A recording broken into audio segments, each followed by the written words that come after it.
तो chemical reaction आखिर क्या है केमिकल रिएक्शन और हमने उन्हें क्यों धक्का दिया।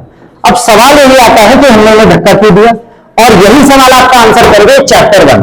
तो बच्चों हम डिजिटल बोर्ड पे नहीं आए हैं, उसका भी आप एक रिएक्शन दे रहे होंगे कि अरे सर व्हाइट बोर्ड पे पढ़ा दिया, वो भी एक रिएक्शन है। अगर आप अभी पढ़ रहे हो और आपका दोस्त पीछे से आया और आपको मार दिया, वो भी एक रिएक्शन है। तो आखिर केमिकल रिएक्शन है क्या? रिएक्शन इज बेसिकली जब दो लोग आपस में इंटरैक्ट करते हैं और उसका कुछ रिएक्शन निकलता है। जैसे हम अपने दोस्त के साथ जा रहे हैं और मेरा उधर से दुश्मन आ गया, तो मेरा दोस्त कहता है देखो देखो तुम्हारा बेस्ट फ्रेंड, तो हमारा जो अंदर से रिएक्शन होता है वही होता है केमिकल रिएक्शन। अब chemical reaction is what? Chemical reaction is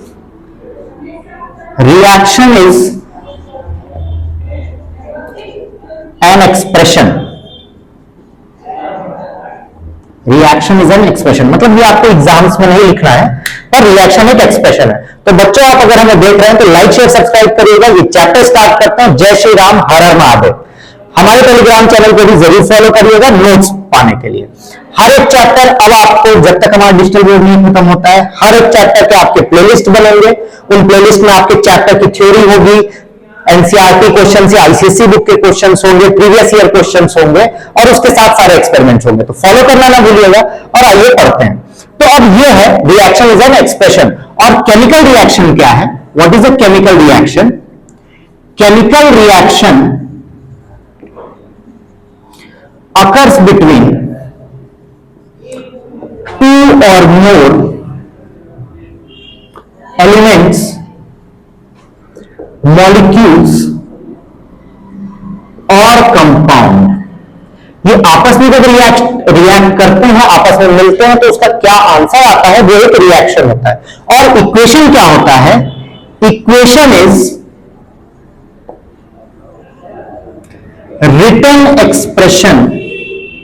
written expression of that equation। written expression of that equation। तो कोई भी रिएक्शन जो हो रहा है उसको आप एक्सप्रेस किस तरीके से करेंगे? जैसे कि अभी हमने इनको ढकेला था वीडियो के स्टार्टिंग में, अब वो एक्सप्रेस कैसे हुआ? वो एक्सप्रेस हुआ कि अरे हम तो गिर गए, है ना। और उसके बाद अगर हम उस चीज को लिखते हैं तो वो एक इक्वेशन होता है। अब एक इक्वेशन हमारे लिए बहुत जरूरी क्यों होता है? Because an equation tells us about state of the reactant and product, state of reactant and product. Her reaction के बाद अगर हम करें, हम रिएक्शन यहां पर लिख देते हैं और इसी का एग्जांपल बार बार लिया जाएगा, है ना।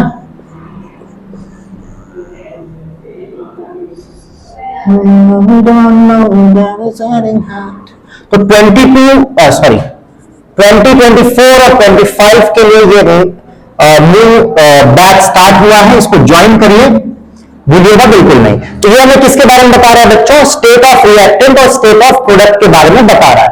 और आखिर ये चीज कैसे बता रहा है? ये जो छोटे छोटे लोग यहाँ पे लिखे हुए हैं ये हमें स्टेट बताते हैं कि किस फॉर्म का है। जैसे अगर G लिखा हुआ इसका मतलब गैस है, L लिखा हुआ इसका मतलब लिक्विड है, और S लिखा हुआ इसका मतलब सॉलिड है। तो रिएक्शन या इक्वेशन हमें पूरी जानकारी देता है कि रिएक्शन के बारे में। सबसे पहली जानकारी देता है कि उसका स्टेट क्या था। दूसरी जानकारी, नंबर ऑफ मॉलिक्यूल्स और कंपाउंड और एटम टेकिंग पार्ट। अब इस रिएक्शन को अगर हम बैलेंस करेंगे, जो कि आपको सेकंड पार्ट में बताया जाएगा, तो ये जो नंबर है, ये नंबर आपको क्या बताता है कि दो मॉलिक्यूल हाइड्रोजन के एक मॉलिक्यूल ऑक्सीजन से रिएक्ट करके दो मॉलिक्यूल वाटर बना रहे हैं। तो ये भी बता रहा है कि कितने लोग आपस में रिएक्ट कर रहे हैं। ठीक है। तीसरी बात ये जो हमें बताता है, ये बताता है कंडीशन ऑफ रिएक्शन। क्या बताता है बच्चों? Condition of reaction. हो सकता है इसके ऊपर ट्रायंगल बना, ये ट्रायंगल बताता है कि हीट एनर्जी यूज हो रही है। अगर H लिखा होगा तो ये बताता है हमें लाइट यूज हो रही है। तो हमें ये भी बताता है कि आपका रिएक्शन किस कंडीशन में हो रहा है। पर अब सवाल ये नहीं आता है, अब सवाल ये आता है कि हम ये कैसे पता करें कि रिएक्शन खत्म हो चुका है। तो तो उसके लिए हमारे पास कुछ ब्रह्मास्त्र है, कुछ ऐसे अस्त्र हैं जो हमें बताते हैं कि रिएक्शन कंप्लीट हो चुका है। तो आइए उसके बारे में हम लोग बात करते हैं कि कैसे पता करें कि एक रिएक्शन कंप्लीट हो चुका है।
तो आइए देखते हैं कि इन सबके एग्जांपल्स कौन कौन से हैं, चेंज इन कलर के, इवोल्यूशन ऑफ गैस के। तो चेंज इन कलर की बच्चों बात करते हैं तो इसका जो सबसे फेमस है, दूसरे कलर से लिखा जाए,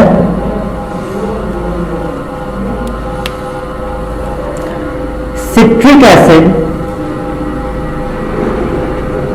plus potassium permanganate, potassium permanganate, ठीक है। पोटेशियम परमैंगनेट पर्पल होता है और रिएक्शन के बाद ये क्या हो जाएगा, कलरलेस हो जाएगा, ठीक है। तो इससे क्या पता चलता है कि कलर हमारा चेंज हो चुका है। कलर चेंज होते ही हमें रिएक्शन के होने का पता चल जाएगा, ठीक है बच्चों। यहां तक तो कोई कष्ट आपको मेरे हिसाब से नहीं हो रहा होगा। एक सेकेंड, थोड़ी सी कष्ट है हमें। उसी तरीके से इवोल्यूशन ऑफ गैस की बात करें तो जब आप जिंक और सल्फ्यूरिक एसिड को रिएक्ट करवाते हैं तो आपको मिलता है जिंक सल्फेट और हाइड्रोजन गैस। हाइड्रोजन गैस का कैरेक्टरिस्टिक है bonds with a pop sound. इससे हमें क्या पता चलता है, गैस के इवोल्यूशन से रिएक्शन का कंप्लीशन हो चुका है। अगला बताता है चेंज इन स्टेट, मतलब राज्य चेंज हो रहा है। इसमें क्या होगा बच्चों, हाइड्रोजन जो कि गैस है, ऑक्सीजन अगेन जो कि गैस है, ये दोनों रिएक्ट करके बनाएंगे वाटर जो कि लिक्विड है। तो यहां पे स्टेट चेंज हो चुका है, जिससे कि हमें दोबारा पता चलेगा कि रिएक्शन कंप्लीट हो चुका है। Last but not the least, second last but not the least, formation of precipitate. एक रिएक्शन बच्चों आपको पढ़ना होता है K2SO4 प्लस BaCl2, जो कि बनाएगा BaSO4 प्लस KCl, जहां पे BaSO4 आपका प्रेसिपिटेट होगा। अब सवाल आता है कि प्रेसिपिटेट क्या है, तो precipitate is the insoluble substance present in a compound. तो आइए यहां लिख देते हैं इस बात को, प्रेसिपिटेट, क्योंकि कई सारे बच्चों को फिर कष्ट हो जाता है। Precipitate is an insoluble substance present, जैसे आप प्रेजेंट है मेरी क्लास में, इन अ कंपाउंड। अब प्रेसिपिटेट बच्चों आपको जियोग्राफी में पढ़ना है तो कंफ्यूज होने की कोई जरूरत नहीं है, प्रेसिपिटेट को लोअर एरो से दिखाते हैं। एक और चीज यहाँ पे हमने लिखी हुई है, चेंज इन हीट एनर्जी, पर ये आप डायरेक्टली नहीं देख सकते हैं। हो सकता है कुछ गर्म हो जाए, कुछ ठंडा हो जाए, कुछ समझना है, ऐसे आपको बात समझ में नहीं आएगी, ठीक है। तो इतने तरीके हैं जिससे हम पता कर सकते हैं ये हमारे क्या है, ये हमारे ब्रह्मास्त्र है। ब्रह्मास्त्र मूवी जिसने देखी है वो देखी होगी, शिवा शिवा होता रहता है। तो ब्रह्मास्त्र क्यों है, क्योंकि इनसे हमें पता चलता है कि रिएक्शन कंप्लीट हो चुका है। यहां तक आपको कोई कष्ट नहीं होना चाहिए। यहां तक आपको कोई प्रॉब्लम नहीं होनी चाहिए। तो आइए बढ़ते हैं आगे मेरे साथ।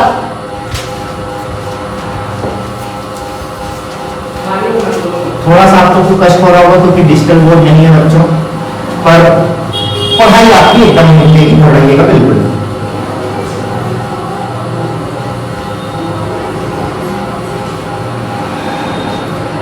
यहां तक तो आपको सारी जानकारी मिल चुकी है, यहां तक आपको कोई कष्ट नहीं है। एक सेकेंड बच्चों,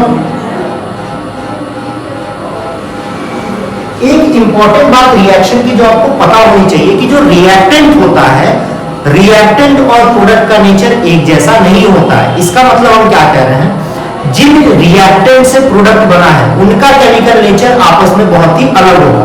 इसका एक एग्जांपल आपको देते हैं, H2 plus O2 gives H2. You get reaction balance. This is a gas, this is a gas, and this is a liquid. Hydrogen neither supports, ये आपसे कई बार क्वेश्चन पूछा जाता है, neither supports nor extinguishes fire. मतलब ना ही ये fire को बढ़ाने में मदद करेगा, ना ही उसे बुझाएगा। ऑक्सीजन क्या है, सपोर्टर ऑफ कंबशन। अब फायर की जगह कंबशन भी लिख सकते हैं, सपोर्टर ऑफ कंबशन। पर वाटर जो है एक्सटिंग्विशेस फायर, एक्सटिंग्विशेस फायर। मतलब हम क्या बोल रहे हैं बच्चों कि जो प्रोडक्ट बन रहा है it has a chemical property, it has a chemical property of its own, it has a chemical property of its own। एक सेकंड बच्चों, किसी का कॉल आ रहा है, कॉल देख लेने दीजिए। एक सेकंड, डरिएगा घबराइएगा बिल्कुल नहीं। चलिए, कॉल काट दिया हमने, मेरे बड़े बाल अच्छे लग रहे होंगे तो कभी जरूर करेंगे। हमने क्या कहा बच्चों कि जो प्रोडक्ट होता है इसकी केमिकल प्रॉपर्टी इसकी खुद की होती है, नहीं होती है। मतलब it has a chemical property of its own, that is, दूसरे कलर से लिखते हैं, that is it neither has, नहीं, it has property of neither reactants. मेरी इंग्लिश में बढ़िया है, मतलब किसी भी रिएक्टेंट की इसकी प्रॉपर्टी नहीं होगी। अगर आपसे इस स्टेटमेंट को लिख के क्वेश्चन पूछता है तो आप ये एग्जांपल दे सकते हैं। बात समझ में आई? अब आता है बच्चों, क्या आता है, कुछ तो आता है। अब आता है balancing of a chemical reaction, जो कि इस चैप्टर का बहुत ही इंपॉर्टेंट टॉपिक है, जहां ढेर सारे बच्चे फंसते हैं। क्या टॉपिक है बच्चों का? Balancing of chemical reaction।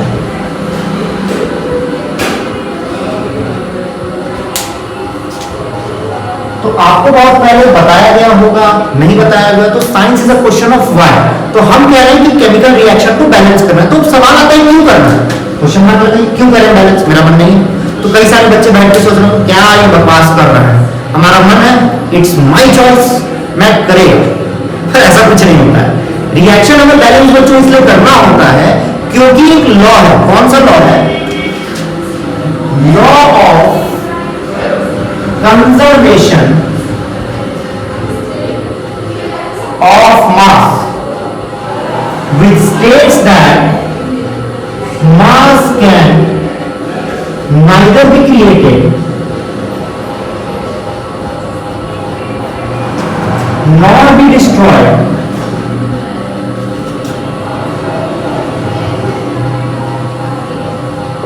but converted from one form to another। इसने क्या कहा कि जो मास है ओरिजिनली जो बन चुका है, ना ही वो नया बनेगा, मतलब जो मास है वो ना ही नया बनेगा ना ही बिगड़ेगा, बस वो एक फॉर्म से दूसरे फॉर्म में कन्वर्ट होता जाएगा। इसको बहुत अच्छी तरीके से समझते हैं। जैसे अगर हम रिएक्शन की बात करते हैं तो अगर आप सोच रहे हैं रिएक्शन में कुछ नया बन रहा है, तो बच्चों ऐसा कभी नहीं होता है। रिएक्शन में बेसिकली होता क्या है, मान लीजिए एक रिएक्टेंट कुछ ऐसा है और एक रिएक्टेंट कुछ ऐसा है, तो इनके बीच में सिर्फ रीअरेंजमेंट होगा। जैसे आपको दिखाते हैं, एक रिएक्टेंट ये है आपको दिख रहा है, और एक रिएक्टेंट ये भी आपको दिख रहा है। तो जब रिएक्शन होगा तो कुछ नया नहीं बनेगा, ये बस रीअरेंज हो जाएगा, ये इसके अंदर चला गया बस। तो ऐसे ही रीअरेंजमेंट होता है। इसी तरीके से मान लीजिए एक ये रिएक्टेंट है और एक ये रिएक्टेंट है। अब क्या होगा, जब रिएक्शन होगा तो जहां पे भी इसकी ओपनिंग होगी या जहां भी जगह होगी वहां जाके ऐसे फिक्स हो जाएगा। अब ये मान लेते हैं नया प्रोडक्ट बन गया, तो यहां कुछ हुआ नहीं है, इन्होंने बस रीअरेंजमेंट कर लिया है। तो अब जो प्रोडक्ट बनेगा वो क्या बनेगा,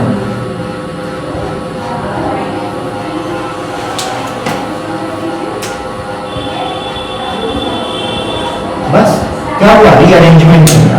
इसीलिए कुछ नया नहीं बन रहा है, बट एक फॉर्म से इस फॉर्म में कन्वर्ट हो गया। तो इन reaction only rearrangement takes place, rearrangement takes place। ठीक, अब बात समझ में आ गई कि बैलेंस क्यों करना है, क्योंकि अगर रिएक्शन बैलेंस नहीं रहेगा तो ये लॉ गलत हो जाएगा, और ये लॉ गलत हो नहीं सकता। तो इसीलिए law of conservation of mass के कारण ही हमें रिएक्शन को बैलेंस करना होगा। अब सवाल आता है कि बैलेंस कैसे किया है, तो बैलेंस करने का तरीका थोड़ा कैजुअल है, बैलेंस करने का तरीका थोड़ा कैजुअल है। अब वो कैजुअल तरीका है क्या, इसकी बात कर लेते हैं। आइए देखते हैं कैजुअल तरीका है। इस कैजुअल तरीके का नाम है hit and trial method. Hit and trial method English में बड़ा बढ़िया लग रहा है ना, हिंदी में इसे तुक्का मेथड कहते हैं। तुक्का मेथड, तुक्का जो आप लोग एग्जाम के एमसीक्यू में लगा के आते हैं, तुक्का मेथड। तो आइए तो क्वेश्चन देखते हैं और देखते हैं कि ये बैलेंसिंग होती कैसे है। चलिए, तो एक क्वेश्चन मेरे पास आया, ये आपके एनसीईआरटी का ही है। Iron plus H2O gives Fe3O4 plus H2O। जब भी बच्चों आप रिएक्शन बैलेंस करना स्टार्ट करेंगे तो सबसे पहला काम आप करेंगे कि सारे एलिमेंट्स को आप लिख देंगे, रिएक्टेंट के और प्रोडक्ट के। आपने आयरन लिखा, कितना आयरन 1, कितना हाइड्रोजन 2, कितना ऑक्सीजन 1। यहां भी आयरन 3, हाइड्रोजन 2 और ऑक्सीजन 4। सामने सामने लिखेंगे तो हमें आसानी रहेगी। अब हम सबसे सिंपल से स्टार्ट करेंगे। यहाँ पे आयरन 3 है, यहाँ पे 1 है, डायरेक्ट 3 मल्टीप्लाई करिए और ये 3 यहाँ पे जाएगा। ठीक है, नीचे लिखते जाइए 3F। आपका बच्चों एग्जाम में आंसर नीचे होना चाहिए, यहीं पे बैलेंस करने की कोशिश मत करिएगा। आप जब बैलेंस करिए तो कोशिश करिए कि पेंसिल से करें। ठीक है, अब हाइड्रोजन कितना है यहाँ पे बच्चों 2 है, और यहाँ कितना है 2 है, तो हाइड्रोजन तो बैलेंस है। पर ऑक्सीजन को देखिए, यहाँ ऑक्सीजन कितना है 4 है, और यहाँ कितना है 1 है, तो उसमें कितना मल्टीप्लाई करेंगे 4, और ये 4 कहाँ आएगा यहाँ पे, तो हमने लिख दिया 4H2। और जैसे ये वाला हाइड्रोजन कितना होगा बच्चों 8 हो गया, तो इसको भी हमें कितना करना होगा 8 करना होगा। हमने यहाँ पे भी 4 मल्टीप्लाई किया, तो अब ये इक्वेशन बन गया Fe3O4 प्लस 4H2, और अब ये रिएक्शन बैलेंस हो चुका है। अब कुछ इंपॉर्टेंट पॉइंट्स आपको याद रखना है, कभी भी हम बीच में यहाँ पे मल्टीप्लाई नहीं कर सकते। मतलब अगर मान लीजिए आयरन बैलेंस होता, ऑक्सीजन नहीं होता, तो हम यहाँ बीच में 2 नहीं लिख सकते, पहली पॉइंट। दूसरी पॉइंट, अगर आप स्टार्टिंग में नंबर लिखेंगे तो पूरे में मल्टीप्लाई होगा। दूसरा पॉइंट, कि वैसे ये आपको समझ में आ गया होगा, तो ये सारे पॉइंट्स हम इसको रब करके लिखते हैं, है ना, इसको रब करके लिखते हैं। जो नॉर्मल गलतियां बच्चे करते हैं उसके बारे में लिख देते हैं। You cannot multiply in middle, मतलब अगर Fe3O4 है एंड आपको ऑक्सीजन में मल्टीप्लाई करना है, you want to make oxygen को 4 से 8 में कन्वर्ट करना है, तो आप ये नहीं कर सकते। आपको क्या करना होगा 2Fe3O4, ये सही तरीका है। ये सबसे पहली बात है। दूसरी बात आप करते हैं, दूसरी बात क्या कहते हैं कि if a number is written before, a number is written before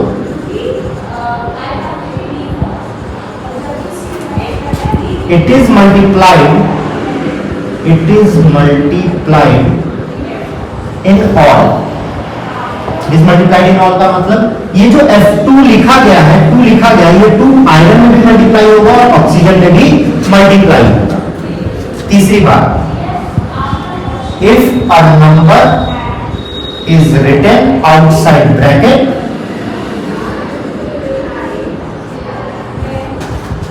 it is multiplied, it is multiplied। देखिए इसका एग्जांपल दिखाते हैं। जैसे मान लीजिए आपको लिखा है CaOH का होल ट्वाइस, है ना, तो यहाँ पे कैल्शियम कितना होगा बच्चों, 1 होगा। ऑक्सीजन कितना होगा, ब्रैकेट में है तो ऑक्सीजन 2 हो जाएगा और हाइड्रोजन भी 2 हो जाएगा। ठीक, अब अगर इसी को हमने लिख दिया 4CaOH का होल ट्वाइस, तो ये 4 इस रूल के हिसाब से सब में मल्टीप्लाई होगा। तो अब कैल्शियम कितना हो गया 4, ऑक्सीजन कितना हो गया 4 2 जा 8 और हाइड्रोजन कितना हो गया 4 2 जा 8। तो ये गलतियां हैं जो आपको नहीं करनी है। एक थोड़े से अलग टाइप के रिएक्शन से आपको मिलाते हैं अगले वीडियो में। तब तक के लिए जय श्री राम, और लाइक शेयर सब्सक्राइब करना बिल्कुल भी नहीं भूलिएगा और सारे रिएक्शंस करके रखिएगा। अगले वीडियो में हम पढ़ने वाले हैं टाइप्स ऑफ रिएक्शंस के बारे में और कुछ अलग टाइप के रिएक्शंस में। तो मिलते हैं आपसे, जय श्री राम, बाय बाय।